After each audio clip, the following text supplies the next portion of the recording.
Kozhikode medical കോളേജിൽ ശസ്ത്രക്രിയ മാറി ചെയ്ത സംഭവത്തിൽ ഡോക്ടറെ പിന്തുണച്ച് സൂപ്രണ്ടിന്റെ റിപ്പോർട്ട്. കുട്ടിക്ക് നാവിൽ പ്രശ്നമുണ്ടായിരുന്നുവെന്ന് റിപ്പോർട്ടിൽ പറയുന്നു. അതേസമയം ഡോക്ടർക്കെതിരെ കൂടുതൽ നടപടി വേണ്ട എന്നുള്ള നിലപാടിലാണ് സർക്കാർ.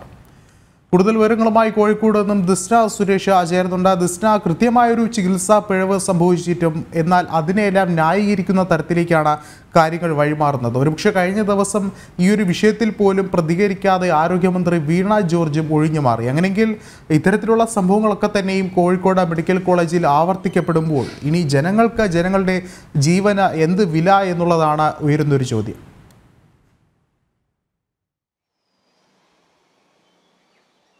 തീർച്ചയായും വിഷ്ണു സൂചിപ്പിച്ചതുപോലെ കഴിഞ്ഞ ദിവസം കേരള മനസാക്ഷി ഒന്നാകെ ഞെട്ടിച്ചൊരു സംഭവമായിരുന്നു കോഴിക്കോട് മെഡിക്കൽ കോളേജിൽ ശസ്ത്രക്രിയയ്ക്ക് എത്തിയ 4 വയസ്സുകാരിക്ക് സംഭവിച്ച ദുരന്തം എന്ന് പറയുന്നത്. 6ാം വിരൽ നീക്കം ചെയ്യുവാനാണ് കുട്ടി ആശുപത്രിയിൽ എത്തിയത്. എങ്കിലും പിന്നീട് കുട്ടിയെ ഓപ്പറേഷൻ തിയേറ്ററിൽ നിന്ന് വരുമ്പോൾ നാവിനടിയിൽ പഞ്ഞി വെച്ചിട്ടാണ് കുട്ടിയെ പുറത്തു കൊണ്ടുവരുന്നത്. അപ്പോൾ കുടുംബാംഗങ്ങൾ ചോദിച്ചു, വിരലിനാണ് ശസ്ത്രക്രിയ ചെയ്യേണ്ടത്, എന്തിനാണ് ഇത്തരത്തിൽ നാവിനടിയിൽ പഞ്ഞി വെച്ചിരിക്കുന്നത് എന്നൊരു കാര്യം കുടുംബാംഗങ്ങൾ ചോദിക്കുന്ന ഒരു സാഹചര്യം ഉണ്ടായിരുന്നു. പിന്നീട് ഓപ്പറേഷൻ തിയേറ്ററിലേക്ക് കുട്ടിയെ തിരിച്ചു കൊണ്ടുപോവുകയും തങ്ങൾക്കൊരു അബദ്ധം പറ്റിയതായി അറിയിക്കുകയായിരുന്നു. പിന്നീട് ഡോക്ടർ ഈ കുടുംബത്തോട് മാപ്പ് പറയുന്ന ഒരു സാഹചര്യമൊക്കെ ഉണ്ടായിരുന്നതായും നമുക്കറിയാം. പിന്നീട് കുട്ടിയെ തിരിച്ചു കൊണ്ടുപോയി വിരലിന്റെ ശസ്ത്രക്രിയ നടത്തി തിരിച്ചു കൊണ്ടുവരുന്ന ഒരു സാഹചര്യം ഉണ്ടായിരുന്നു. പിന്നീടാണ് മെഡിക്കൽ കോളേജ് സൂപ്രണ്ടിന് കുടുംബാംഗങ്ങൾ പരാതി നൽകുന്നത്. ഈ പരാതി നൽകിയതിനു ശേഷം മെഡിക്കൽ കോളേജ് സൂപ്രണ്ട് വ്യക്തമാക്കിയിരുന്നത് കുട്ടിയുടെ നാവിനടിയിൽ, ഇപ്പോൾ പുറത്തു വന്നിരിക്കുന്ന റിപ്പോർട്ട് അനുസരിച്ച് കുട്ടിയുടെ നാവിനടിയിൽ ഒരു കെട്ടുണ്ടായിരുന്നു എന്നൊരു കാര്യമാണ് മെഡിക്കൽ കോളേജ് സൂപ്രണ്ടിന്റെ റിപ്പോർട്ടിൽ പുറത്തു വന്നിരിക്കുന്നത്. ഇതൊക്കെ തന്നെയും ഡോക്ടറെ സംരക്ഷിക്കുവാനുള്ള അനുകൂല നിലപാടെടുക്കുവാനുള്ള രീതിയിൽ തന്നെയാണ് ഇത്തരത്തിലുള്ള ഒരു റിപ്പോർട്ട് പുറത്തു വന്നിരിക്കുന്നത് എന്നൊരു ആരോപണമാണ് കുടുംബം ഉന്നയിക്കുന്നത്. ഇത് സംബന്ധിച്ച് കുടുംബം പോലീസ് സ്റ്റേഷനിൽ പരാതി നൽകിയ ഒരു സാഹചര്യം ഒക്കെ തന്നെയും നമ്മൾ കണ്ടതാണ്. വിഷ്ണു, നമുക്കറിയാം കോഴിക്കോട് മെഡിക്കൽ കോളേജിനെ സംബന്ധിച്ച് പറയുകയാണെങ്കിൽ ഹർഷിനയുടെ സംഭവം ഒക്കെ തന്നെയും നിരവധി തവണ നമ്മൾ കണ്ടതാണ്. ഹർഷിന അടുത്ത ശസ്ത്രക്രിയയ്ക്ക് വേണ്ടി അതിന്റെ പണം സമാഹരിക്കുന്നതിന് വേണ്ടി തെരുവിലിറങ്ങുന്ന ഒരു സാഹചര്യമൊക്കെ ഉണ്ടായിരുന്നു.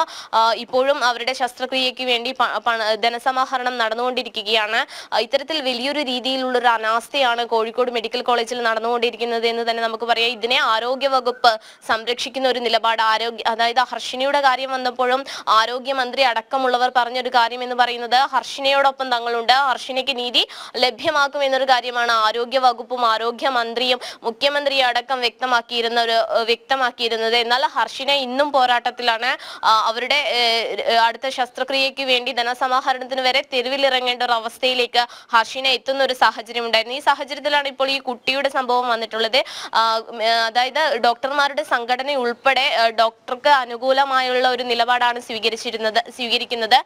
കാരണം അവർ വ്യക്തമാക്കിയിരുന്നത് കുട്ടിയുടെ നാവിനടിയിൽ ഇത്തരത്തിലൊരു കെട്ടുണ്ടായിരുന്നു. ആ കെട്ടാണ് തങ്ങൾ ശസ്ത്രക്രിയ ചെയ്തത്. ഭാവിയിൽ അവർ പറയുന്ന ഒരു വിചിത്രവാദം എന്ന് പറയുന്നത് ഭാവിയിൽ കുട്ടിക്ക് സംസാര ശേഷിക്ക് പ്രശ്നം ഉണ്ടാവും, അതുകൊണ്ട് തന്നെ ഈ ശസ്ത്രക്രിയ ചെയ്തതിൽ വലിയ കുഴപ്പമൊന്നുമില്ല എന്നൊരു കാര്യമാണ് പറയുന്നത്. എന്നാൽ കുടുംബാംഗങ്ങളോട് നമ്മൾ സംസാരിച്ചപ്പോൾ കുട്ടിക്ക് സംസാരിക്കുമ്പോൾ ഇപ്പോഴും ചെറിയൊരു വേദനയുണ്ട്, ഭാവിയിൽ അത് പ്രശ്നമാവുമോ എന്നൊരു ഭയമുണ്ടെന്ന കാര്യമാണ് കുടുംബാംഗങ്ങളും വ്യക്തമാക്കിയിരിക്കുന്നത്. വിഷ്ണു, എന്തായാലും ഈ സംഭവത്തിൽ വലിയൊരു രീതിയിലുള്ള പ്രതിഷേധമാണ് ഉയർന്നു വരുന്നത്. നമുക്കറിയാം എല്ലാ രാഷ്ട്രീയ പാർട്ടികളും അടക്കം വലിയൊരു രീതിയിലുള്ള പ്രതിഷേധം ഉയർത്തിയിരുന്നു.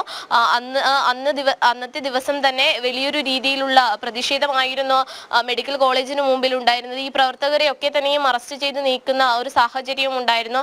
എന്തായാലും വലിയൊരു രീതിയിലുള്ള പ്രതിഷേധം ഉയർന്നു വരുന്ന ഒരു സാഹചര്യത്തിലാണ് ഇപ്പോൾ ആരോഗ്യ വകുപ്പ് അടക്കം ഈ ഡോക്ടറെ സംരക്ഷിക്കുന്ന നിലപാട് സ്വീകരിക്കുന്നത്. വിഷ്ണു, യെസ്, വ്യക്തമാണ്. ദിസ്ന സുരേഷാണ് വിശദമായ റിപ്പോർട്ടുകൾ പങ്കുവച്ചത്.